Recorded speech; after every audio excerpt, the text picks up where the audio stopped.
All right, hey, welcome back. We're going to knock out the second part of World War II here.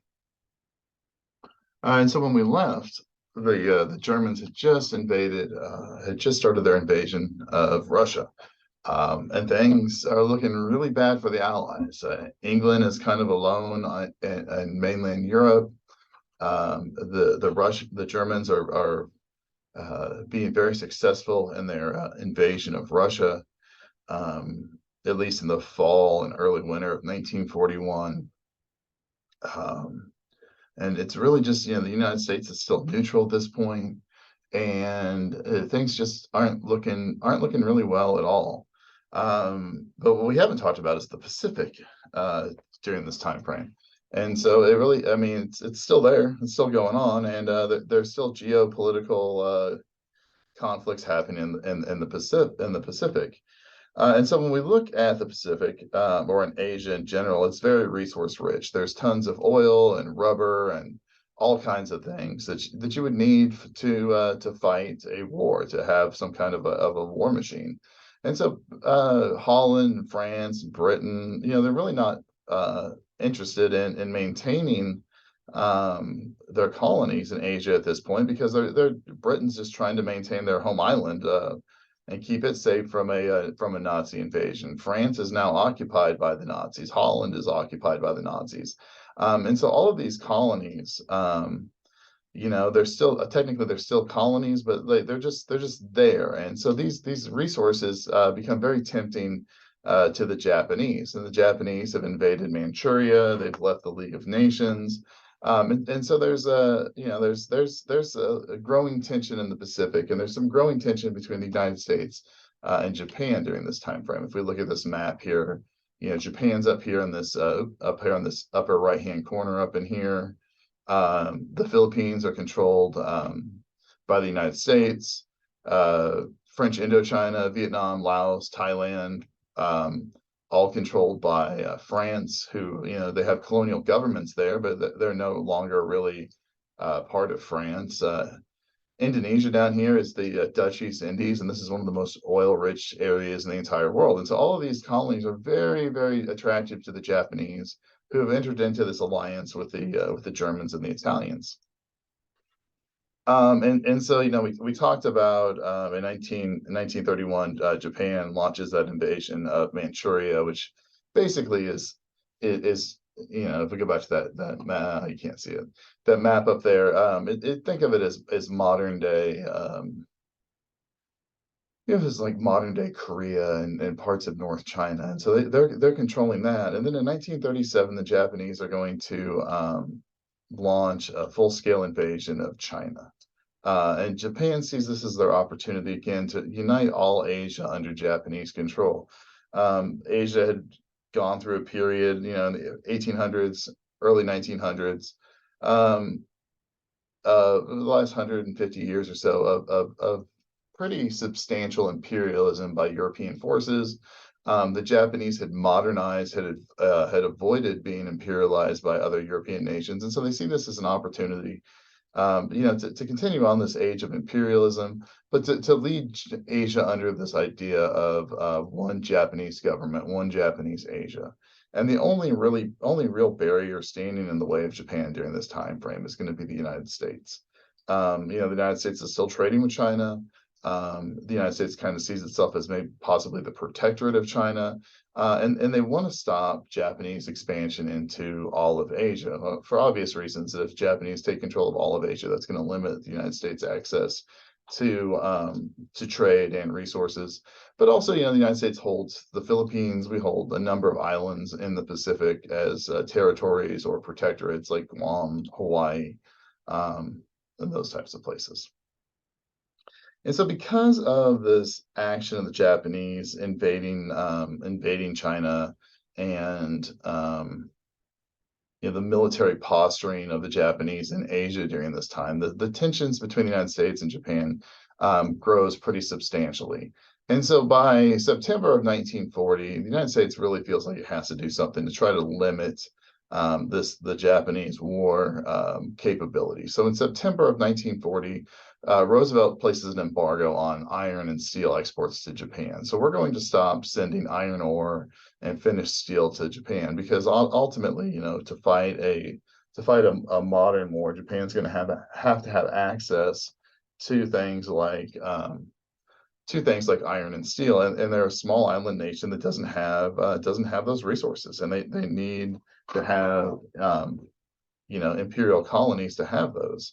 And so Japan is rightfully, I guess, upset by this. They're upset by this embargo.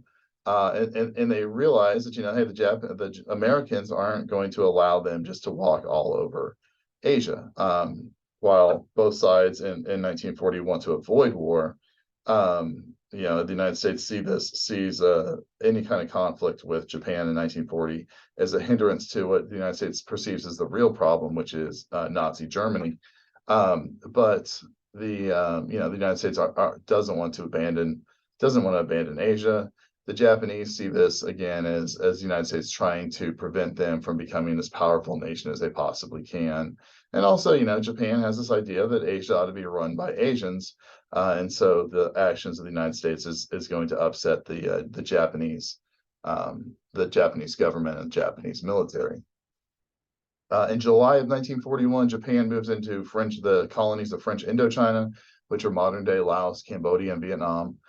These are very they're not oil rich, they're rubber rich. They have a lot of rubber plants, oil and tin that you need to create, that you need to create iron, and you need tin to create iron, and you need rubber to make tires and to create a modern military. And so in July of 1941, Roosevelt basically freezes all Japanese money that's held in the United States banks. And we end trade with Japan. We cut off all exports to Japan. And so without the oil from the United States, Japan is really limited in their ability to expand and take new colonies. And Japan either has a choice. Either they can meet the demands of the United States and withdraw from China and withdraw from Laos and Cambodia and those places, and give up their idea of a one nation or one Asia led by Japan. Or they can take over the Dutch East Indies, modern day Indonesia, which has a ton of oil. However, if they do that, they fear that this is going to lead to war with the United States, which it probably would. And so Japan has a choice. Japan basically feels like, hey, war with the United States during this time frame is going to be inevitable. The conflicts in the Pacific and the economic ramifications of Pacific trade are too important to both of these nations, and these the needs and the desires of both of these countries are going to lead to conflict. And so it feels like war is going to happen. The Japanese come up with this plan, just like the United States has a plan for invading Canada if we need to, or the Germans had a plan for the Schlieffen Plan in World War I. The Japanese are going to have a plan to how to deal with America in a war in the Pacific, and so they start to lay that out. They've already mobilized their army. They've already colonized different areas, and they begin to prepare for a war with the United States while actively seeking delay tactics to work for peace, right? And the idea of Japan is really simple during this time frame. The idea is they're going to try to conquer as much area in Asia as humanly possible as quickly as possible. And then once war with the United States breaks out, they're going to sue the United States for peace and hopefully, take a lot of land. They're going to have to give up a lot of land, but the idea is they're going to negotiate for a large portion of territory in this peace deal. And so they're going to end up in a situation that's better than they began with. Okay. The United States during this time frame in the early 1940s had cracked the Japanese code, and they're spying on Japanese communications. And really, if you look at World War II in the Pacific, the Americans have a huge advantage over the Japanese in the fact that the Americans had cracked this code very early on and were able to listen to Japan and kind of have an idea of what Japan was doing, what they were planning. And the Americans realized that attack from Japan is probably imminent. It's going to happen. It's just a matter of where. And the belief is that the Japanese would attack the American holdings in the Philippines. If you go back to this map, Japan's right here, the Philippines are right here. This is one of America's largest colony in Asia. It's America's military might in Asia. Probably at least physical on land army resources in Asia, second only to Hawaii, which has the naval base in Pearl Harbor, which sits over here in between. If you can see that off to the right hand side, it's not even on the map. Sits in between Asia and the United States. And so on December 7th, the Americans are preparing for what they're going to assume is an attack in the Philippines. There's a lot of Japanese chatter about land invasions and things like that. And the Americans are preparing for this. What they're not preparing for is what hits them on December 7th, and the fact that the Japanese launch a surprise aerial assault on the American naval fleet in Pearl Harbor. Pearl Harbor is the largest naval fleet in the Pacific. It's home to the Pacific Fleet. It's home to our aircraft carriers that patrol the Pacific. It's home to a large number of battleships and destroyers.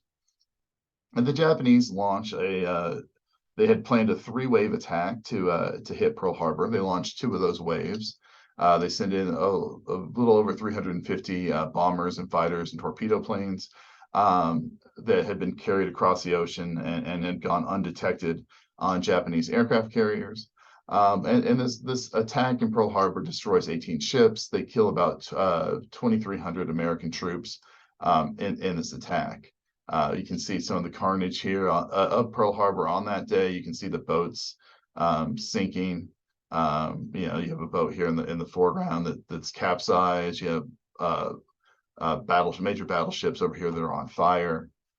This one is the USS West Virginia that's in the process of sinking. They're trying to get the fires under control, get the men off the boats. This is the USS Arizona, which suffers a direct hit into the powder room. One of the torpedo bombs drops directly into the powder room, basically blows out the bottom of the ship, and the boat sinks right to the middle. Interesting thing about this is obviously Pearl Harbor is a very shallow harbor.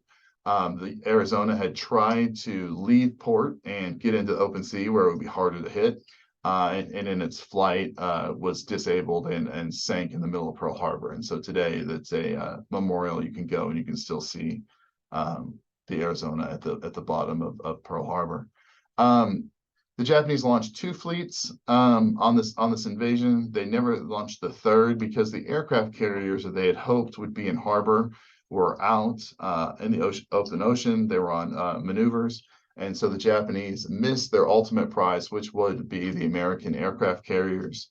It's a huge stroke of luck for the Americans, and the fact that they're able to hold on to their aircraft carriers and not repair them. But Pearl Harbor weakens the American military response in the first 6 months of 1942 to the point that we really can't do anything to support the troops in Asia.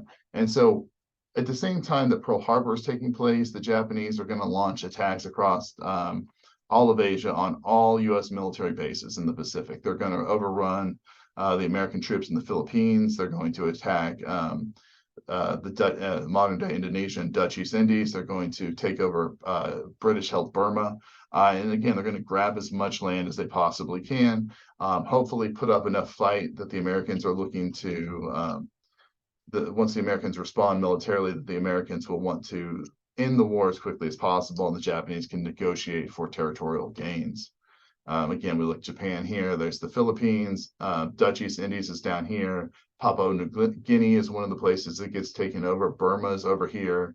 And the Japanese at this point own most of Eastern China, Burma, the French Indochina, which is Laos, Cambodia, Vietnam, Indonesia, and they take large portions of the Philippines after the attack. The next day, December 7th, 1941 was a Sunday. On that Monday, December 8th, Roosevelt asked for a declaration of war. He gives a famous speech in American history in which he calls the attack on Japan, unfounded. America and Japan were still in diplomatic relations during that time frame. The Japanese plan was to present the Americans with some sort of document that ended diplomatic relationships and ended any types of peace talks, and then simultaneously attack Pearl Harbor. But because of translation problems, the Japanese don't deliver that message until hours after the attack. And so the United States uses this to their political advantage, basically calling it a surprise attack. The Senate passes the declaration of war 82-0, and the House passes the declaration of war 388 votes to 1. The one dissenting vote was a pacifist, I believe, from West Wyoming, I believe. A couple days later, Germany and Italy had declared war on the United States, and America had ultimately entered the war at that point. The United States is now involved in the second global battle within 50 years, and they have to mobilize their army and come up with a military response as quickly as possible. That's a real brief introduction to Pearl Harbor. Looking more at the political side of it than maybe the military side of it. And I think we're going to stop the first video here and come back, and we'll talk about the military response of the United States and our Europe first attitude towards the Second World War in this second video. So hopefully we picked up some things there, a couple things that maybe you didn't know beforehand, and we'll come back shortly. We'll see you then. Bye-bye.